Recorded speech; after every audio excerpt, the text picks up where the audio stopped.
Hello. Dude. So much. Ah. What a story. Must keep reading. I want to know what's happening. I have to. This is so interesting. If you ask me as a woman, then while I'd like to be if you ask me as a woman, then while I'd like to be understanding of father's feelings when we grew up, it did leave mother in an awkward position. I agree. Cheating is cheating. No way to make it pretty. Yeah, that's right. Gotta feel sorry for grandmother. Grandmother. Yeah, that's right. Gotta feel sorry for grandmother. So, have there been any rumors about a child between Beatrice and grandfather? Oh? The keyword Beatrice has been hidden in every corner of this case. So it's natural to suspect some relative of hers. It's a thought. No. I have not heard of anything like that. If there was one, a memento of his most beloved person, he surely would have given them all his affection. Yeah. Since he ended up immersing himself in black magic instead, maybe we should assume that there was no such child. Come to think of it, that reminds me of a rumor I heard. You know it, right? That story about how grandfather heavily supported an orphanage called the Fukuin House? Enough of that. That is nothing more than slander which would desecrate father. Tell us then, Natsui. I think even you would agree that there is no time to hide things from each other. Tell us. We want to know. It's a worthless story. Father made massive donations to an orphanage and had the orphans employed as servants of the head at the head families to give them some on-the-job experience. The story in question is simply some drivel spread by fools who claim that father was using those orphans for some filthy hobby. For a while, some guys even said he was collecting human sacrifices for his black magic. And he really is doing weird experiments and ceremonies in this room all the time, so I have to believe it myself. And these servants who came from the Fukuin house are... There are several of them. Shen and Kanan were the two scheduled during the family conference shift. To resurrect Beatrice, he brought in servants from an orphanage as human sacrifices. After all, everyone grandfather selected as a servant was young, about the same age as Shen or Kanan. I was sure it was because grandfather had some bizarre hobby. Jessica, mind your words. When Aunt Natsui scolded her, the atmosphere instantly went sour and everyone felt quiet. However, something was tugging at the back of my mind. Sacrifices. Ugh, sacrifices. Human sacrifices brought over from an orphanage. What is it? Freaky words like sacrifices don't pop up often.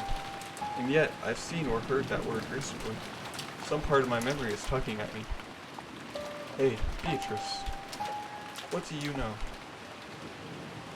I had arrived in front of the portrait of Beatrice. It wasn't as massive as the one in the entrance hall. But that portrait, which must have been drawn by some famous painter, was still just as intimidating in the smaller size.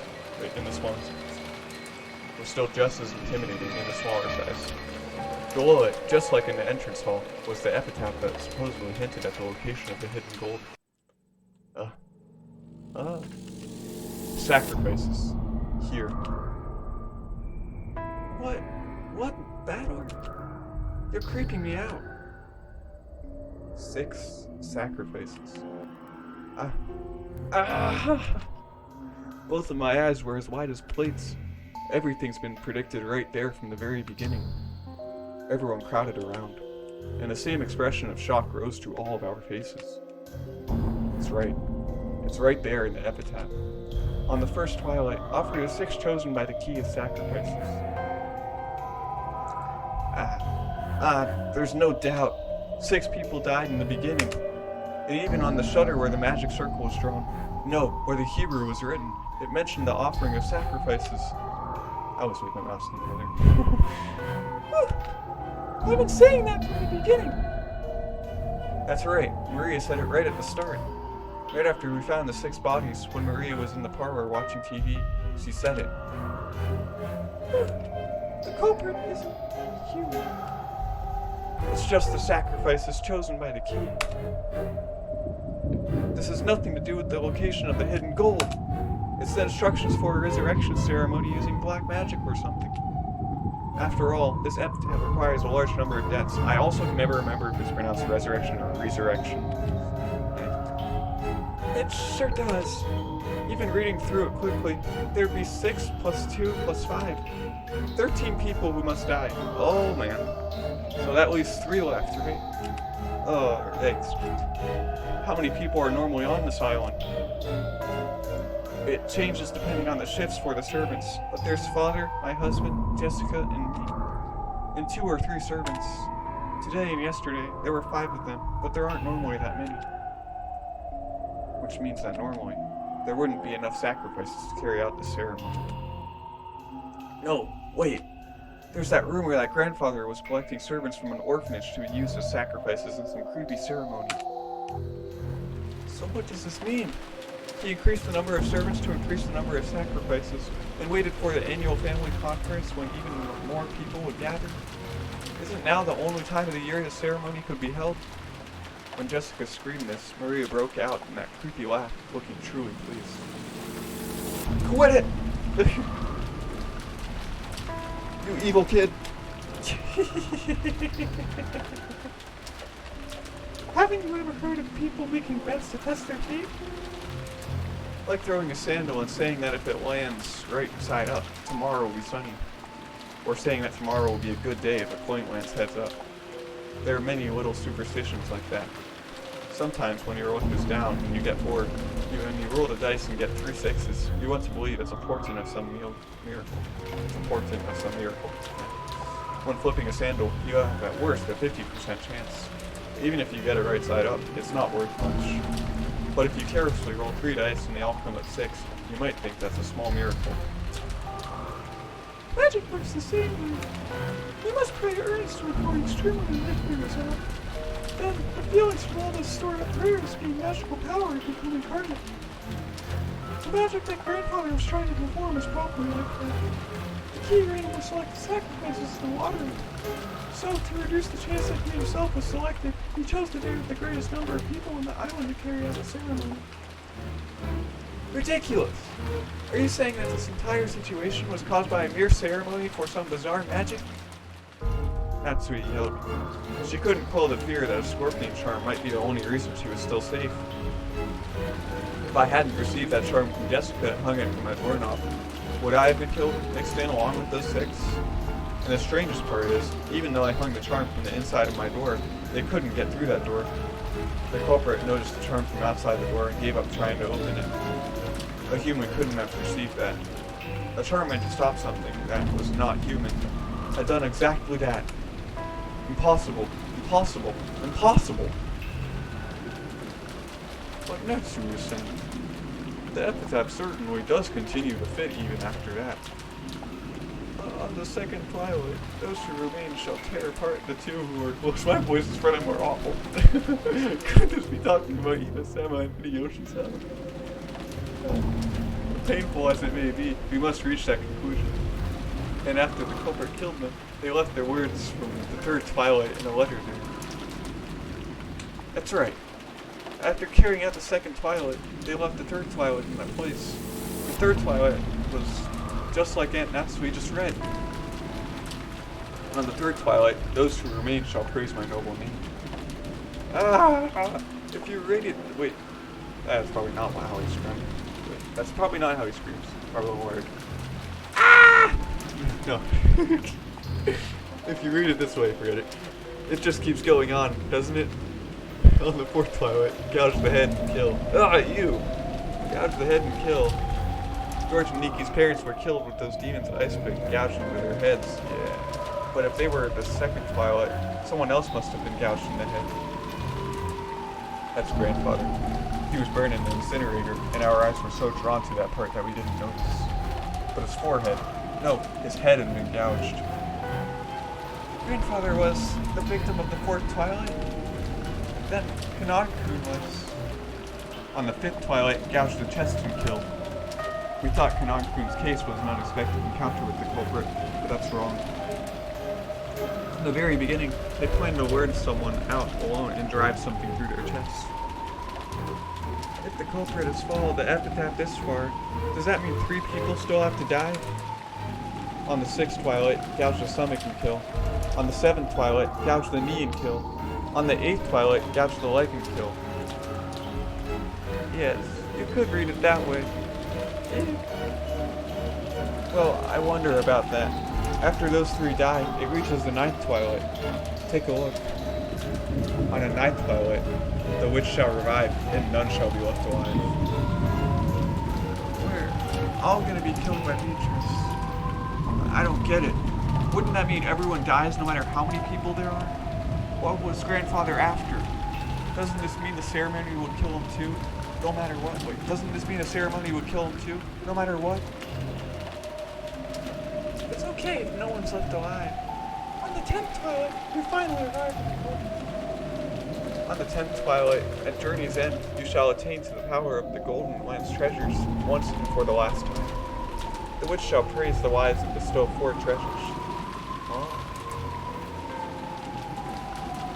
Grandfather wasn't afraid of dying. Look at the 2nd and 3rd of the 4 treasures. One shall be the resurrection of all the dead souls. One shall be the resurrection of the love that was lost. So grandfather believed he would eventually be revived, even if he died partway through the ceremony? Ridiculous! That's insane! When you die, it's over, right? The dead don't come back to life. Isn't that a miracle why am I saying isn't that a miracle humanity's been chasing after for thousands of years and still hasn't accomplished? So is this what it means? Something like you'll be able to meet them in the afterlife, where they'll be restored? Okay. If what you're saying now is right, would that mean that grandfather, whose remaining life is slim, and who's been driven mad by love, is committing suicide? No, a massive forced group suicide.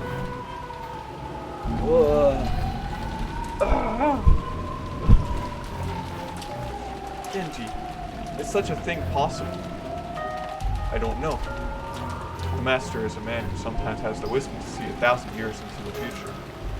However, there are times when that appears to be nothing more than madness to commoners such as myself. Okay. Should we take that for a yes? What do you say, Kumasawa-san? I don't know anything. That's right. I don't know. Do you think I would be on this island today if I did know? I would have faked an illness or done anything to take the day off. That's right. What about your opinion, Dr. Nanjo? You've been grandfather's friend for many years. I feel the same as Genji-san. Kinzo-san was a man who far surpassed ordinary people.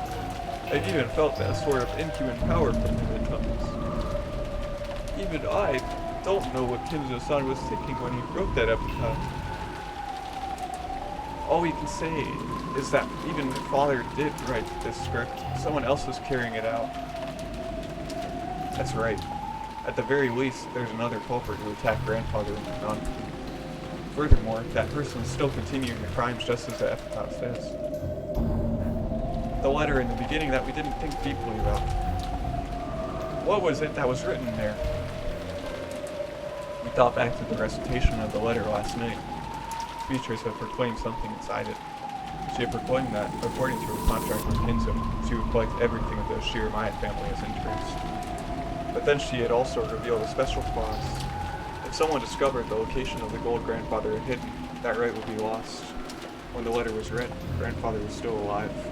But at that time, it had already been sealed with wax by the head's ring, which meant grandfather had handed the ring over to Beatrice while he was still alive. If we take a straightforward approach, maybe we should assume Beatrice is carrying out that strange contract, with grandfather guaranteeing her that right. In other words, this was the same as saying grandfather knew of and approved of the contents of the letter. In other words, it's basically a joint message from Beatrice and grandfather, telling us that Beatrice will start collecting interest if we don't solve the riddle. In other words, grandfather and Beatrice were demanding that we try and solve the riddle of the epitaph. And if we couldn't, they were saying that the massacre would be carried out according to that. What does that mean? What do they want? I don't have a clue what it means. Look, another letter from Beatrice. Huh? What did you say? Murray was pointing at the top of the table, where the canned food everyone had been eating just now still lay. A Western envelope from Beatrice certainly was sitting there. But so what? What in the... Aunt Natsui let out a hysterical cry. Aunt Natsui let out a hysterical cry, looking between her own hand and the table. Scary noise. Because the envelope she had just opened was still grasped in her hand. So why is there still an envelope on the table? What? What's going on, Maria? Where did that envelope come from? Just now. Wait, just now. I looked. I was fine there. I gave Maria's voice to Jessica for a little. I don't know anything. Anything. This isn't funny. There's only the 8 of us here. There's no way some 9th person snuck in. There wasn't enough time during the few seconds that we gathered around the portrait, right?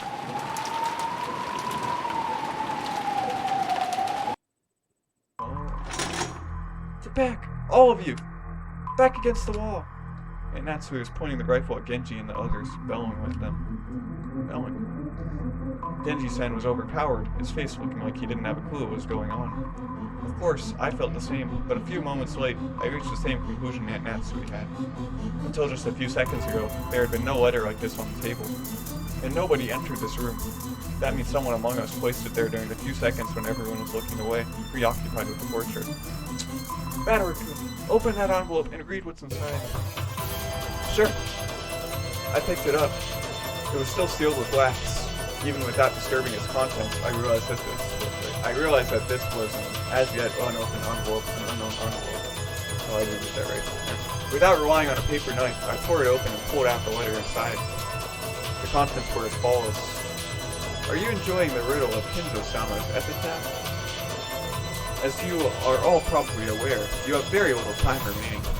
Please abandon any naive hope of escaping after the storm passes. This game can only end with my victory or yours. When time runs out, I will win by default. There will be no ties. Make sure that you do not misunderstand your current situation. That's what it says. It isn't clear who put this letter there. However, I have been able to narrow down the list of suspects. It's you all! That's just too horrible. Just before I moved towards the portrait, I set a can of food down here. At that time, there definitely wasn't anything as strange as this letter here. And at that time, Jessica, George-kun, and Battle-kun were already in front of the portrait. And they didn't leave the spot in front of the portrait until the letter appeared. So the person who set that letter down is one of you four. Beatrice is here. Ooh, we aren't Beatrice. Beatrice exists. Silence. I don't know whether I should suspect one of you or all of you. But without a doubt, at least one among you is the culprit. That's right. There can't be a 19th person. There's no way witches exist. Even when Kanako-kun was killed, yeah, that could be explained if Kumasawa-san was the one who did it. The truth is that Kumasawa-san entered the boiler room with Kanako-kun and killed him. And then she lied, saying he had already fallen when she got there. You're making a mistake, Molly. Why would I do something like that? I don't have the slightest idea how my parents were killed in that closed room. But when they were killed, everyone except for the servants had an alibi. The only ones who didn't were the servants. But does that really mean it's okay to suspect them? Yes, now that you mention it, they have no alibi for any of the cases. Ugh. Should we really be so quick to make that judgment? By this time, in this room, in this place, in this moment, in this minimally small bit of time and space, it's obvious. Only one of the four of them could have set the letter there in our blind spot. We can't tell who put it there, but it's obvious that one of the four did it. Natsuo-san, please, calm yourself. A lot has happened today. I understand how much strain is on your mind right now. Dr. Nanjo, it truly pains me to call you suspicious. However, you are Father's personal doctor and his closest friend.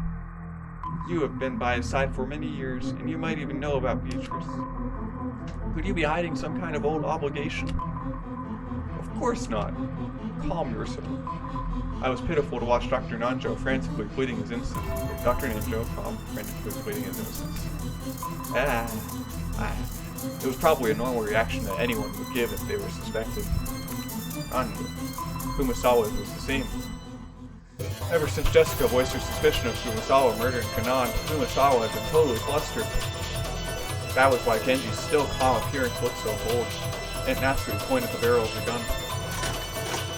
Genji, you were grandfather's #1 subordinate. Was Beatrice an illusion you showed to father with you as the performer? If by suspecting me, you recognized me as the master's greatest servant, then I count it a great honor, regardless of the circumstances. However, I am not the one who put the letter there. Do you expect us to just accept that? You must be the ringleader. Maybe Kumasawa and Dr. Nanjo are your accomplices. And Maria-chan, too. Not content to suspect just the adults, Aunt Natsu pointed the gun relentlessly at Maria, too. But Maria acted as though nothing had happened. Or maybe she thought she would be fine even if she was shot.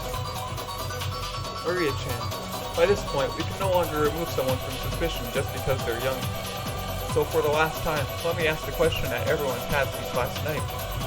Yesterday, who was the Beatrice who handed you that letter? Maria, don't dodge the question. Make it clear. Who gave you that letter? How many times do I have to tell you?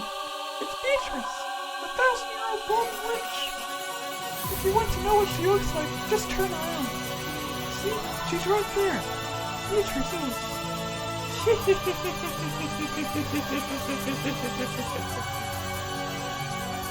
Don't mess with us, Maria. Wait. Don't mess with us, Maria.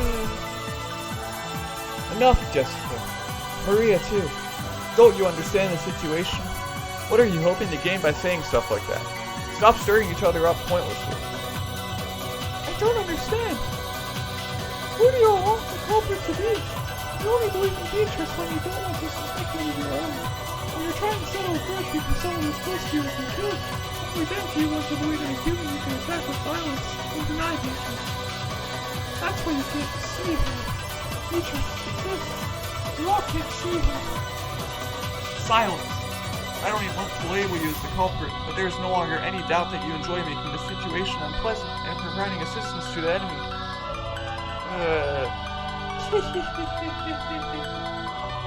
Then what will you do? Shoot me? I don't mind.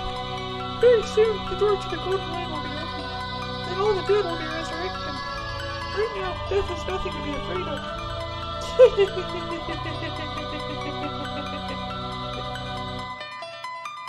That's a lot of he's. Excuse me. Mom, she really is suspicious. We can't keep her with us. But Aunt Natsui, please, calm down. There's no reason to shoot Maria. Please remain composed. The letter was meant to provoke us, but it's nothing to be afraid of. Even the culprit is scared of what will happen tomorrow. They're scared of the police. Right now, this island is free from the reach of the law, but that's only because it's isolated by this typhoon. Once the typhoon passes, the law will return. So you mustn't shoot. Oh my goodness. How can you stay so calm, George Neeson? One of these four is the culprit. No, maybe all four of them are working together.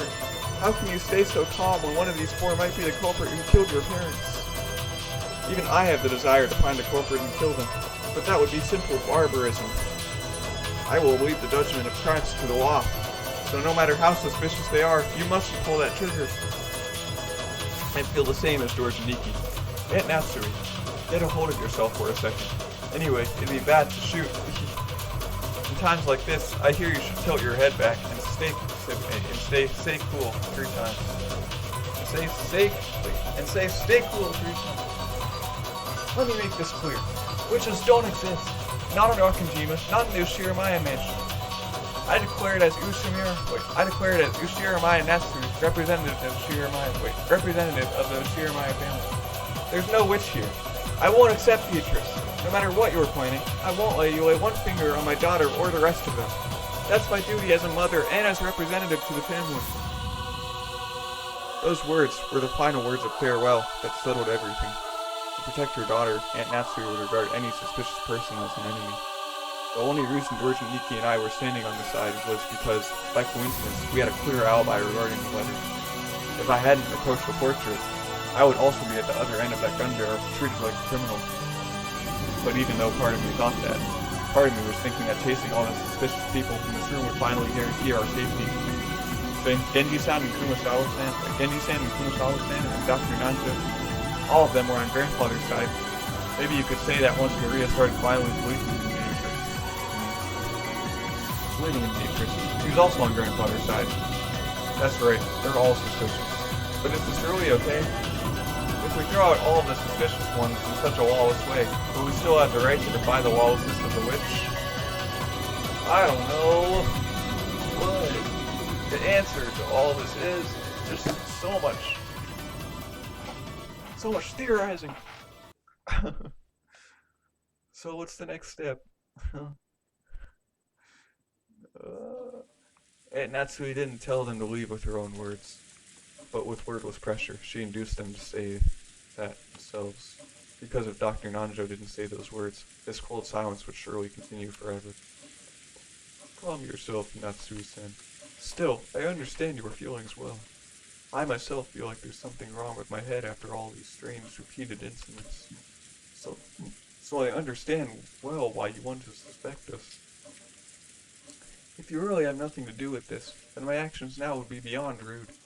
However, please understand, just this once. Very well. Let's leave the room. What do you say, Genji-san? Shall we return to the parlor and continue our chess game? If that is what you wish, by all means.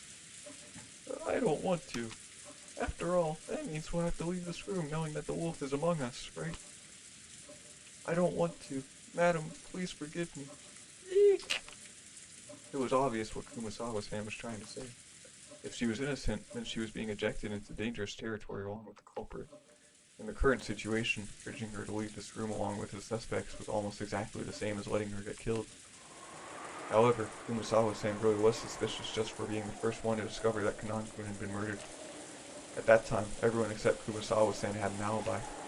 Unless we could prove the existence of some contraption, or the existence of some 19th person, Kumasawa-san was by far the most likely suspect. I didn't want to believe it. However, Aunt Natsui and the rest of us were in such a difficult situation that we couldn't help suspecting her as well. So we didn't say anything. To stop Aunt Natsui from trying to oppressively chase them from the room. We had stopped her from shooting, but we were passively agreeing to chase the others out of the room.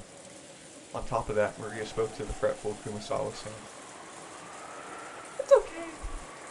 Beatrice is kind to those who respect her. You believe that Beatrice exists. So it'll definitely be okay. I'll watch TV in the parlor. Let's watch it together. It's so boring here, without TV. Quit it! I'm tired of laughing.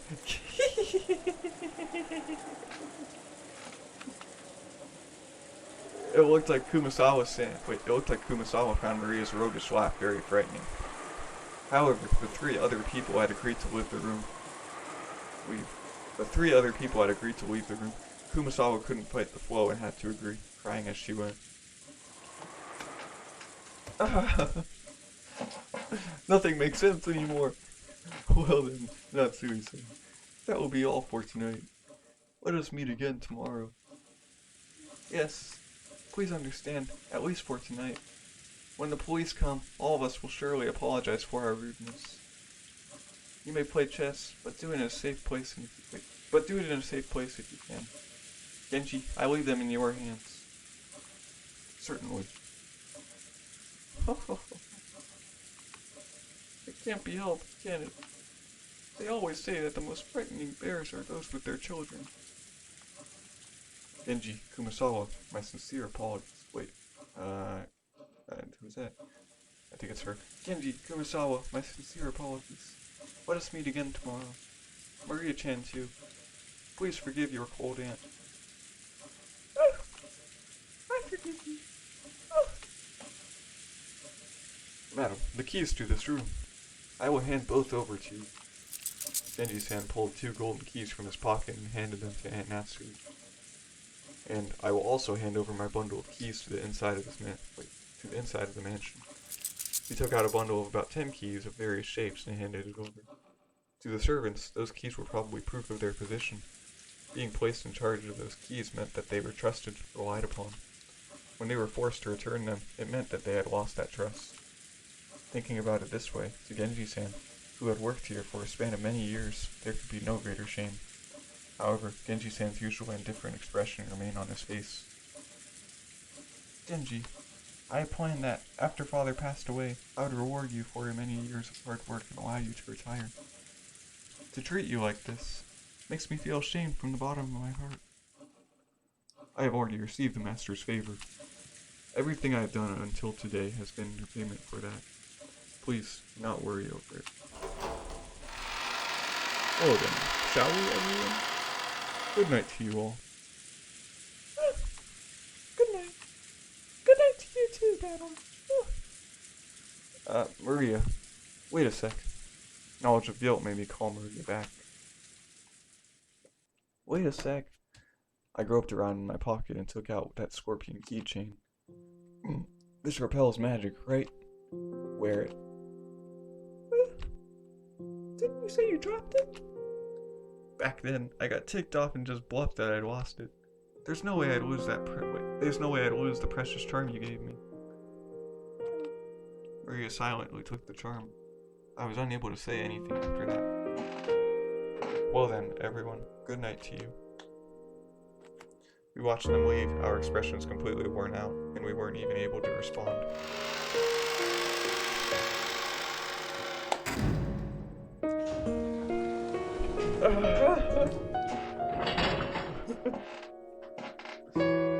Until the door closed and we heard the auto lock, we were unable to breathe. Then we were finally allowed to take a breath. After that, I noticed that Beatrice's letter, which I had been gripping the whole time and which was soaked with my sweat, actually had 2 sheets. The paper had been tightly stuck together, so I had mistakenly thought that there was only one. There were no characters on the second sheet. The thing drawn there was a magic circle, written with a red ink like blood. Just like how every magic circle up until then had been different, this magic circle was one I'd never laid eyes on before. Inside the circle, a large triangle and a small triangle were fit together in a simple design. Looks like a triforce. But just as before, there was writing in Hebrew, and it seemed clear that it held some kind of meaning. I wanted to know what that could be, but we had just chased Maria, the only person who could understand the meaning of magic circles, out of the room. I thought of this magic circle as Beatrice's second message. What does this magic circle mean? Dang it.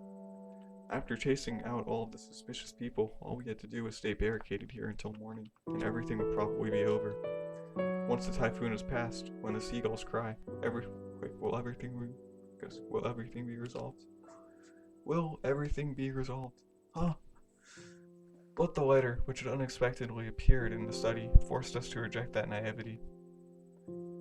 It had made it very clear that if time ran out, it would mean the witch's victory. When time runs out, is the witch planning to take on the offensive? This time, is she planning to display some fearful magical power? Maybe something that could have been used to kill 6 adults at once? Wait, when is time... Wait, when is time supposed to run out anyway? I don't know anything. With this, we should finally be safe. Finally. Definitely. Even as she said that, Aunt Natsu couldn't stop gripping that rifle. There was no release in the tension of her expression. Of course, none of us felt like breathing a sigh of relief. At least, not until we could hear the cry of the seagulls once more.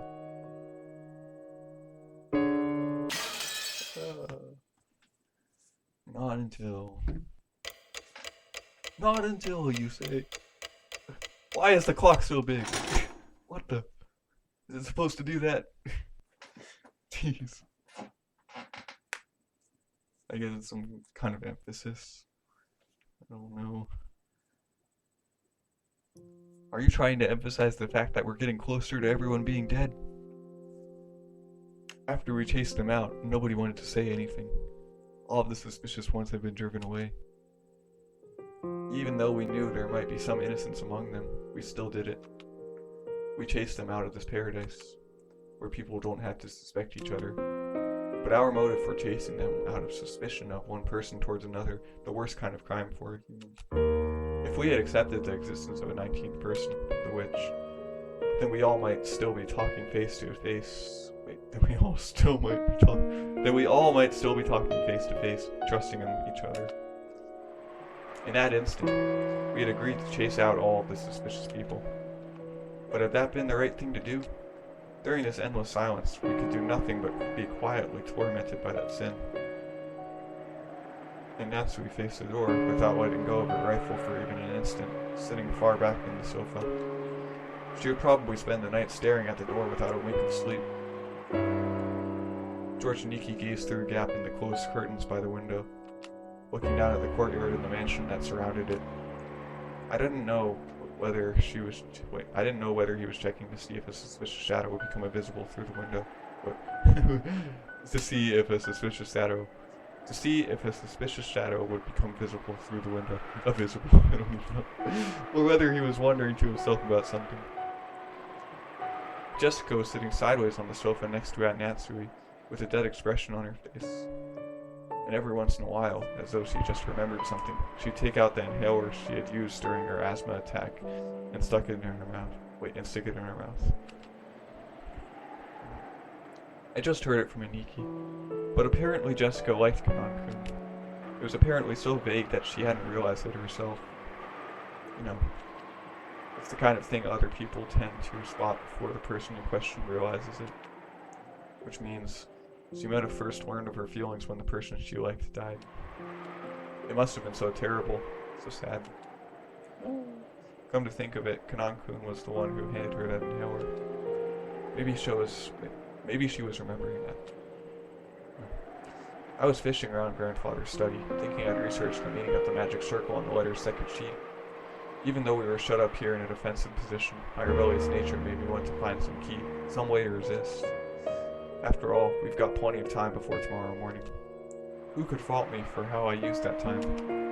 No one else showed that much interest in this magic circle. Its meaning was unknown, and once we understood it, we were sure to find some message that would cause us unnecessary anguish. I felt the same way. However, I couldn't just ignore it, so I killed time by going through the motions of researching it. You sure are enthusiastic. Did you find anything that might serve as a hint? Not a thing. The first tough part is finding a book written in Japanese. Just how many languages can Grandfather read? He's incredible. Aren't you tired, Battler? You should take a rest while someone else stays awake. Aunt Natsui said she'd stay up all night for us, but there's no way her body can handle that. We should take turns sleeping. Then you sleep first, Miki. I'll keep researching till I get sleepy. You mean that magic circle just now? Yeah. We've got plenty of time to kill. I thought it'd be interesting to find out what kind of message Beatrice-sama put in it. Give it a rest. Mess around with stuff like that, and you'll end up getting possessed by something weird. Don't worry. I've been certified by Maria. She said I've got no spiritual talent at all.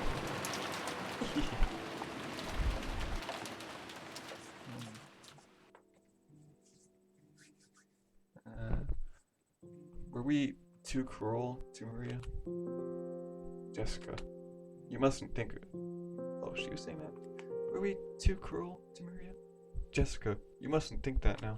But Mom, if Maria wasn't involved, and there's a culprit besides her, then she's obviously a soft target for the murder. If she's killed because of this, then we've just left her to die. A gloomy silence settled once again. It looked like Jessica regretted letting her emotions take hold of her and snapping at Maria.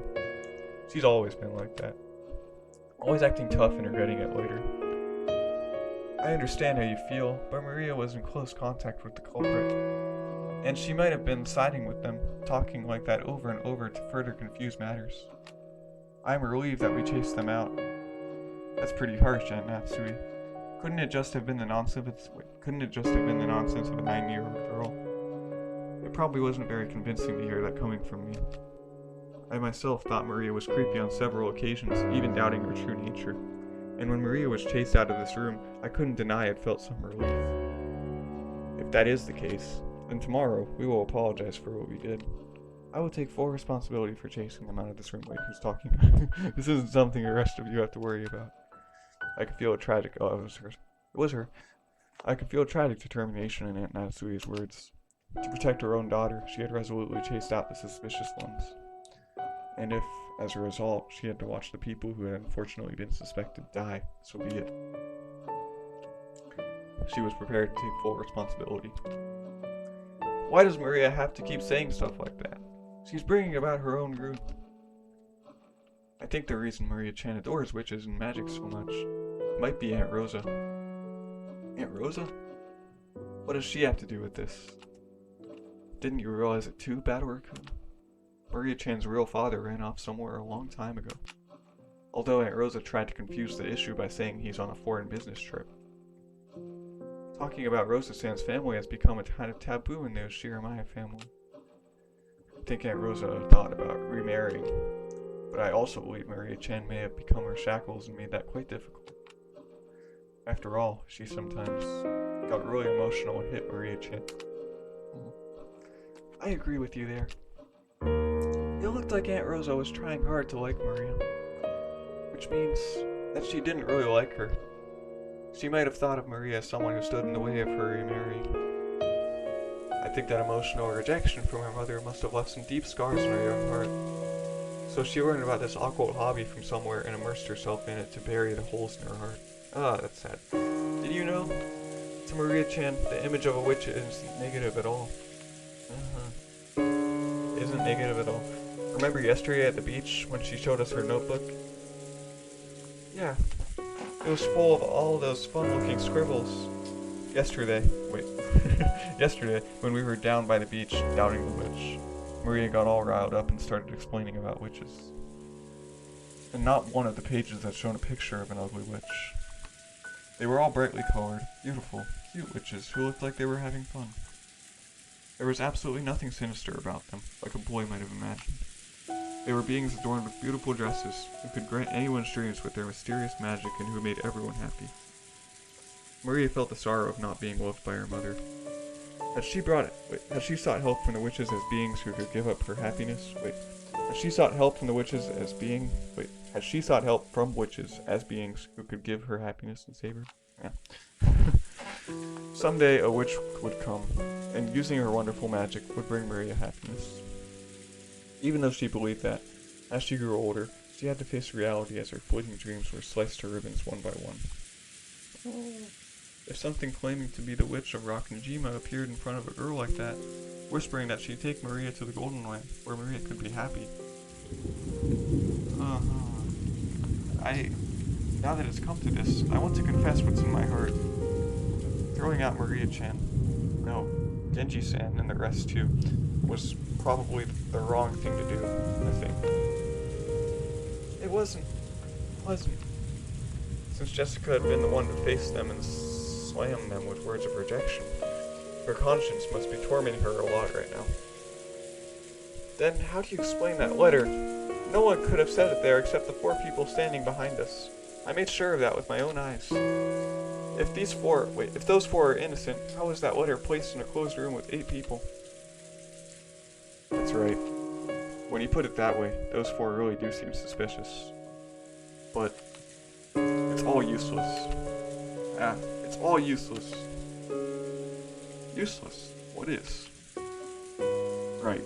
It might not be worth anything anymore, but when you spin the chessboard around again. In other words, if one of those 4 really was the culprit, isn't that weird? That's right. Wasn't setting that letter openly on the table? Wasn't saying that letter openly on the table the same as confessing that one of them was the culprit? You're right. That's weird. If they were going to do it, you'd think they'd put it in the crack of the door, for example, to make it look like someone had slipped it in from the outside. Of course, they should have known that they'd be suspected. They should have known that they'd be suspected if they didn't make it look like the culprit was outside the room. Yeah, that's it. Wait. Man. Yeah, that's it exactly. If the culprit was one of those, if the culprit was one of those four, setting that letter right in the middle of the table would be both risky and meaningless. But putting aside whatever trick was used to set it there, if we assume that the culprit is someone other than those four, in other words, someone who was outside the room, then they had to then they had a lot to gain from that letter. Reading a lot of words right now, man. Enough, Batwordkin. It's meaningless to discuss such matters now. Natsui-san quickly guessed what I was getting at. No, maybe she had thought of it long before I had, and had simply held her tongue. If the culprit's outside the room, then they'd be totally stuck the moment we'd shut ourselves up in a closed room like this. That's right. That's the same as my theory about how grandfather disappeared from this room, isn't it? That theory was that grandfather left the room of his own accord. If the culprit used some tactic to lure him out, and grandfather left of his own accord, then... Come to think of it, when we found the scorpion magic circle on the doorknob to the study, Maria said it herself. Beatrice couldn't get through this door. But she could induce someone to leave of their own accord. Which would mean we fell for the culprit's trap completely, and set up some new potential sacrifices. Genji and the rest aren't fools. When they try to protect themselves, they should find the next safest place after this room. They will definitely be able to hide themselves there. And Natsui hadn't answered the question. And Natsui herself had realized that if the culprit wasn't in our group back then, that letter would make sense as a trap. However, it wasn't worth the risk of calling back the people she had once thrown out. To Aunt Natsui, right now, her greatest and only duty was to protect the children. But her thinking, in order to do that, a few sacrifices were unavoidable. Hey, Aunt Natsui, let me say something a little harsh, okay? At that time, what if, by coincidence, Jessica had also been standing behind you? Would you have chased Jessica from the room too? I don't know, would she? It's true that a lot of brutal things have happened. But as a mother, you thought you should protect your daughter no matter what. Because of that duty, you chased them out, even though you knew that you'd eventually be held responsible for it. It's not like I'm condemning that. But, I was just thinking about what a great mother Jessica has. Yeah. That's right. You've been dealing with these incidents since morning, and you've been pulling all of us along this whole time, without losing your composure. Jessica's pretty okay. If you were all confused, the rest of us would probably be in the culprit's grasp by now. So I think we all have to thank you. Thank you. So what you two are trying to say is that you want her to act as Maria's mother too? I always thought of Maria as a real little sister and adored her. And yet, a few things happened, we got a little confused. And I've said a lot of mean things to her, hurting her. Mom, please, let's stay together with Maria. Let's stay together with Maria. No, everyone. There is no culprit among us. The culprit in this case is the witch Beatrice, okay? So let's stop suspecting each other. Yeah. Aunt Natsui closed her eyes a short while. Was she coping with her throbbing headache again, or was she thinking of something? You are my precious daughter, the one I finally received a whole 12 years after I married my husband. I would become the worst kind of demon to protect you. That was some pretty strong language at the end there. She realized very well that her words were an idealized view of what a mother should be. But even so, she was strongly resolved to protect her daughter. Even if she had to become a demon. Even if she had to become a demon. But that was her guilty conscience tormenting her. Yeah. Today's been so long. So many things happened in one day. And we've been driven into a corner so thoroughly. I wonder if we have the right to greet tomorrow the way we are now. There it is. I found it. It's the magic circle. It's this magic circle. Inside the book I'd been flipping through, I had found the same magic circle that had been drawn on the second siege of the letter. George and Nikki peered at it as well. The magic circle's name was the third magic circle of Mars. The Hebrew written on it was from Psalm 77, verse 13 of the Old Testament. What God is so great as our God? The meaning of the magic circle was discord. Agitate internal divisions and cause the enemy to bring about their own downfall. Wait a sec. Seriously? Could there be a more fitting way to describe our current situation and mental state? We couldn't help but be stunned into silence. So, this letter was a trap? How did they place it here? There wasn't anyone in this room except for the 8 of us, right? Anyway, let's ignore how they got it in here for now. Let's ignore how they got it in here for now. The culprit was after just one thing. They wanted to spread the seeds of doubt inside this impregnable room and use us to throw the sacrificial sheep out. In that case, they're after the people who went out of the room. Mom, what should we do? Those 4 are in danger. It wasn't surprising that Aunt Nasri remained unpleasantly silent. Even if this was all a trap by the culprit, even if the 4 who had been chased out of the room were in danger, it had nothing to do with the safety of the 4 people in here. And there was no way to prove the innocence of the 4 people we chased out. If we're willing to let them die, then we shouldn't leave this room no matter what. That way is safest. At that time, suddenly, the piercing sound of a phone rang through the room. Phone? Oh man. It was the antique expression phone set on the table in Grandfather's study. It had rung right after we started talking about the letter being a trap. It was natural we'd think of it as an SOS from the ones we chased out. But then Aunt Natsui spoke.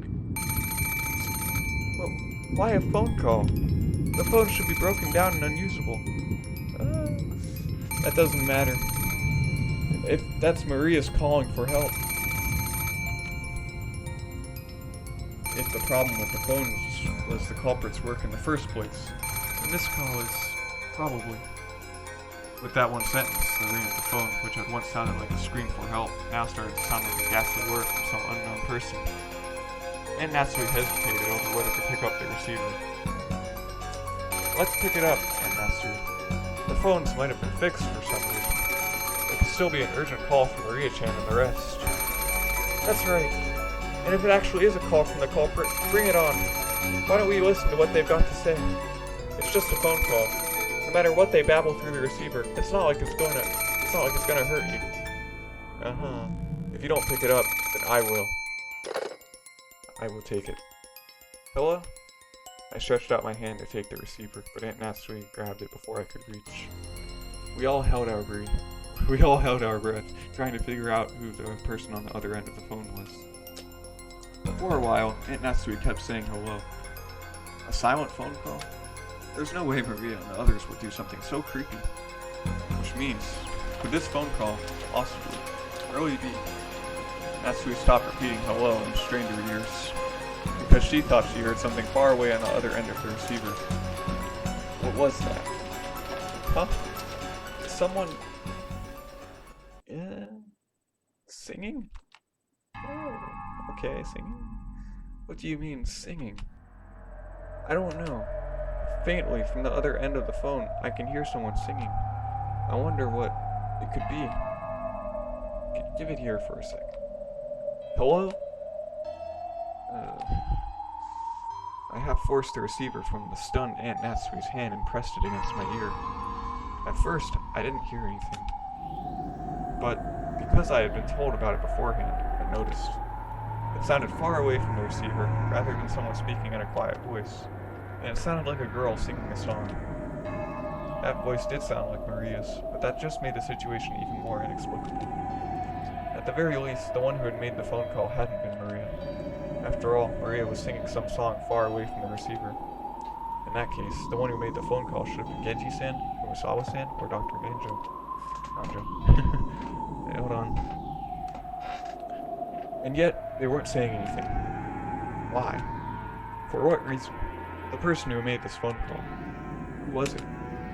I don't know. Hold on. Okay. Hey! Hello? Who is it? Answer me. Is that Maria singing? Answer me. What's happening? What is it? I don't know. All I can say is, this is probably a trap, and Maria's in trouble. And Natsui took the receiver again, but after yelling into it several more times, she realized that she wasn't getting anywhere and hung up. After that, she dialed quickly. Then she clicked her tongue. That's right. If the phones are working, we should be able to reach the police. But judging by Aunt Natsui's reaction, the outside telephone line still didn't connect. But let's go. Even if we know it might be a trap, we have to go. Yeah, definitely. Jessica, Aunt Natsui, stay here. When Aniki and I tried to dash out, Aunt Natsui stopped us. Hold it. I cannot let you go alone. I will go too. Jessica, wait here. What, so I'll be the only one left out? Nice try, but I'm going too. Yeah, it might be better that way. If the goal of that phone call was to split us up further, it wouldn't be a good idea to leave someone to watch this room. There's no time to argue. Let's all go. Aunt Natsui raised the rifle high and took the lead. I couldn't go unarmed myself. I found a 3-pronged candle stand and readied it. Although the pins on it used to fit candles were short, it was almost like a 3-pronged spear.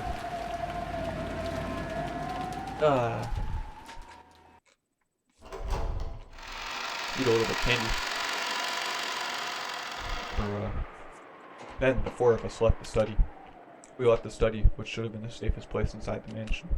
By doing this, we have been lured out, even though we had barricaded ourselves in a safe, closed room. Perhaps we were doing exactly the same thing Grandfather had done when he disappeared from that room. Oh man, I gotta find Maria. Maria! Where are you?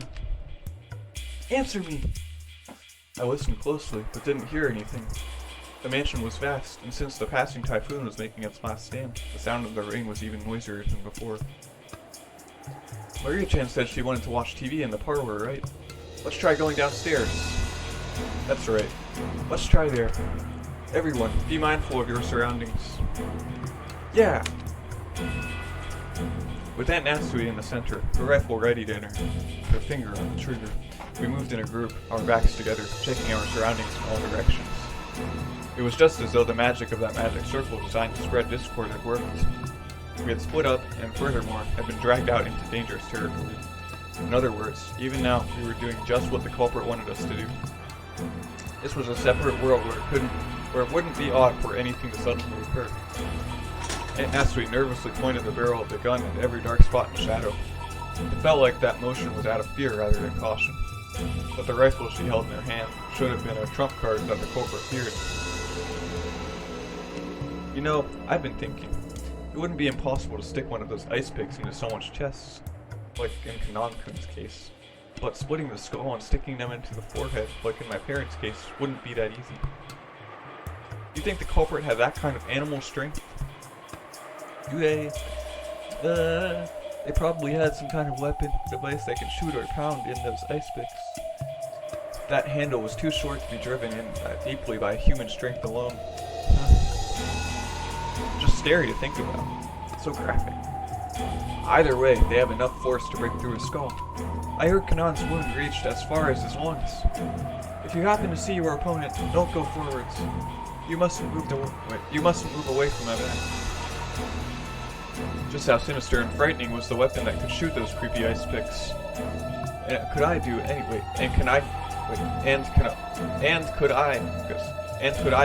to combat it with just this candle stand in my hand? In the first murder, the culprit probably assaulted all 4 of our parents at once as they discussed the inheritance problem in the dining hall, and there were 4 of us here now. Apparently, I wasn't the only person thinking this. George and Nikki, Jessica, and of course Aunt Natsui were stretching their senses to the utmost limit in the highest and worst state of tension, slowly advancing one step, then another. What have we done? Because of the seeds of doubt spread by that one letter, we threw Maria and the rest into the middle of this terrifying world. We finally reached the first floor. The parlor was just across the hall. There you go. When we listened carefully, we could hear it faintly. Heard a little wonder.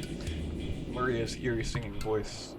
She wasn't singing naturally, as though she were in a good mood. She was singing mechanically, like she was at a graduation ceremony and she'd been ordered to. The song she sang was just a common folk song, one that everyone has probably sung in school at one time or another. But why that, in the middle of the night alone, with all her heart over and over? Why? Right after leaving the study, we had called out in loud voices asking Maria where she was. But this time, no one said even a single word. We hid our breath in the sound of our footsteps and intensely focused on our surroundings to the point of being completely high-strung. We stepped forward. The door to the parlor was closed, but we could hear Maria's singing voice through it. Aunt Natsui put her hand on the handle of the doorknob when George and Nikki stopped her. I'll open the door. Aunt Natsui, battle-proof, ready your weapons. Understood. Take care. He might attack as soon as we open it. George, Nissan, watch yourself. Sure. Then I'll open it. Huh? He tried to open it, but immediately felt the hard He tried to open it, but immediately felt the hard resistance of the lock. And Natsui took the bundle of keys from her pocket and gave them to George. There were about 10 keys, and none of us had a clue which was which. Because of this, George had to fumble around loudly and test several of the keys. Yeah, you gotta find the right one. Since we had hidden our footsteps, preparing to make a surprise attack on the room, this felt almost fatal. The whole time, we could hear Maria's voices from the parlor, singing the same song over and over. It was like a broken, crazy cassette tape. We'd been in that room almost constantly since morning. All the frightening things had occurred outside that room. That had left us with the impression that only this room was safe. That baseless impression was quickly falling apart. It's moving a little long right now. It's open. Yeah, it is open. Okay, that'll be a good stopping point. Bye-bye.